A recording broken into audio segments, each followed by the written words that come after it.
and welcome to Patristic Nectar Kids. I'm Kriya Destiny of Ascetic Life of Motherhood. I am an Orthodox Christian, married to an Orthodox priest, and together we have 4 small children that we're raising. I also homeschool my children, and this week was our first week back into our homeschool routine. We were able to refresh our homeschool corner over the summer, and we're really proud of how it turned out. So come along as we do a homeschool day together. This is our little corner of our Orthodox homeschool, where our days begin with prayer, and we like to unfold slowly and thoughtfully, and we follow the life-giving rhythms of the church. We always pause to celebrate special feast days with joy. We love to do read-alouds from living books, and we seek to surround ourselves with all things good, true, and beautiful. Our family life is all about connection, working together, praying together, growing together in Christ. So every lesson, every story, every rhythm of our day, it's about building a strong foundation in Christ, so that when our children go out into the world, they're so deeply rooted in their true identity, which is who they are in Christ Jesus. So as the scriptures remind us, train up a child in the way he should go, and when he is old, he will not depart from it. Proverbs 22:6. This is our calling as parents, and it is our joy. So to catch you up at where we're at, we first begin with prayer, and then move into reading the scriptures. Right now we're reading through the Old Testament, just one story at a time. And then we read our daily synaxarion, which is the saint of the day. While I read, my children have something to occupy themselves. They'll usually have a coloring book, or they'll have some watercolors or something creative that they're doing. Then we clean that up, and we transition into our nature study, which is a poem, a folk song, and a hand rhyme. So that's what you're seeing us doing now. Each week there's a new theme, and we're following Treehouse Schoolhouse program. I've been homeschooling since my oldest was young, and so over the years we've had to make many adjustments to our homeschool schedule and plans. But as our family has grown and we have small children close in age, I find that for us, beginning our day together around the table just makes the most sense, and actually it's the most joyful for us as well.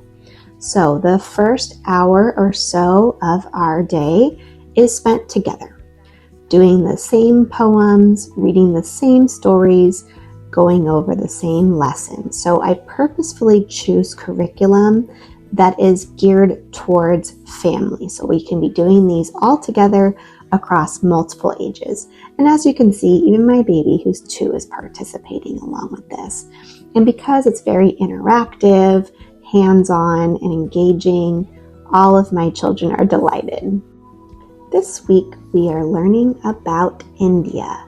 So I got my children some chai tea to try, and we're going to be doing a special story and read aloud for India. And so I find that having a snack or some kind of drink or something special just grabs their attention as it starts to wane. Much of our curriculum that we choose is book-based. So we find a lot of these books from the library or from thrift stores and places online. And so slowly we're building up a collection of books. Now I tend to use books that come from book lists that are from trusted sources. And so this is a way of bringing life-giving books that are beautiful and true and good. Part of our job as parents, as we are laying a foundation for them, not only for their education, but just for their well-being, is to be very vigilant and very careful and selective about the kinds of materials that we expose our children to. And so that includes books and movies, shows, music, all of these things. We should immerse our children in things that are good and beautiful and wholesome, so that when they go out into the world and they encounter the world, it's jarring, it's quite different. And so they'll be able to recognize good things immediately because that is the foundation that we are laying for them. After we're done with our family table time learning, I send my kids out for recess. They absolutely love this, so they have to go outside and play, and this just gives me a moment to take a deep breath.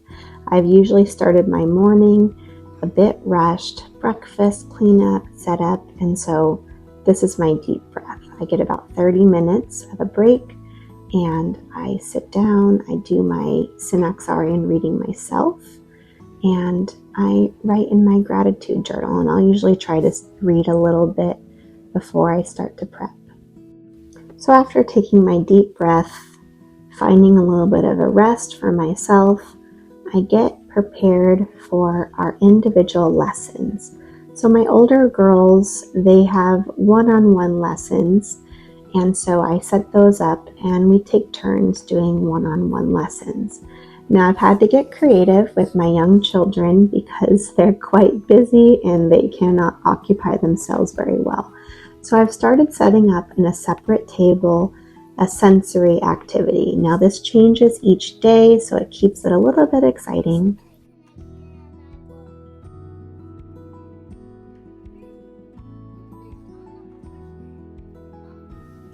So now you move on to individual lessons with my older girls.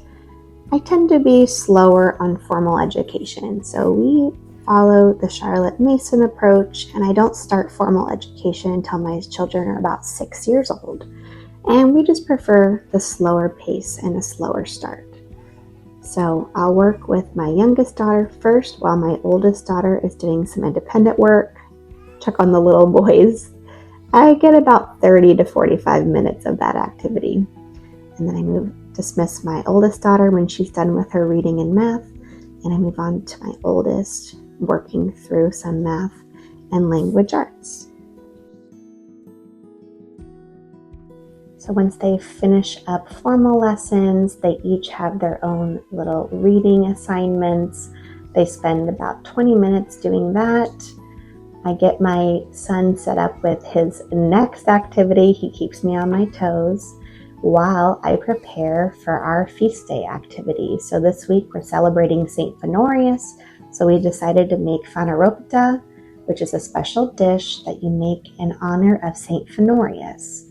Now, St. Fenorius, if you don't know him, is considered the patron saint of lost things. Now, if you're a family, you have probably lost many, many things in your life, and we have relied on St. Fenorius for many of those things.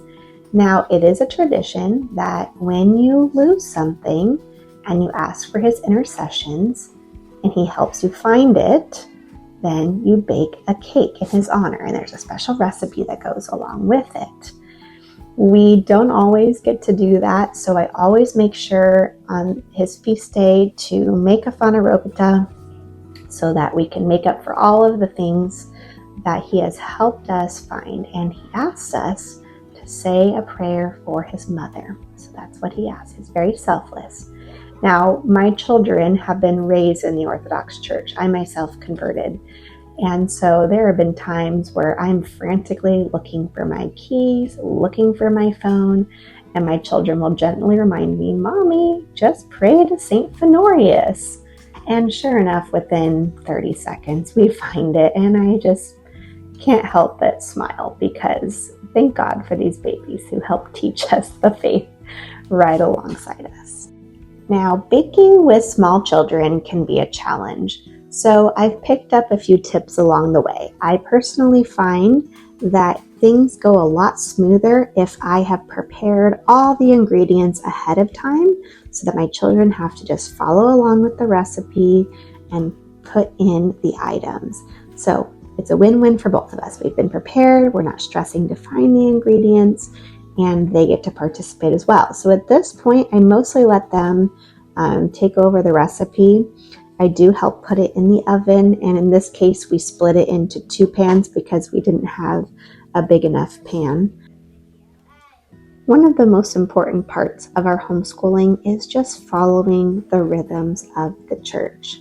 And this does take time to sort of follow suit with what the church is doing. And not all of these traditions are done universally, and so we pick them up along the way. I first learned about this tradition from a friend of mine that I met in seminary, and so we've been doing it ever since.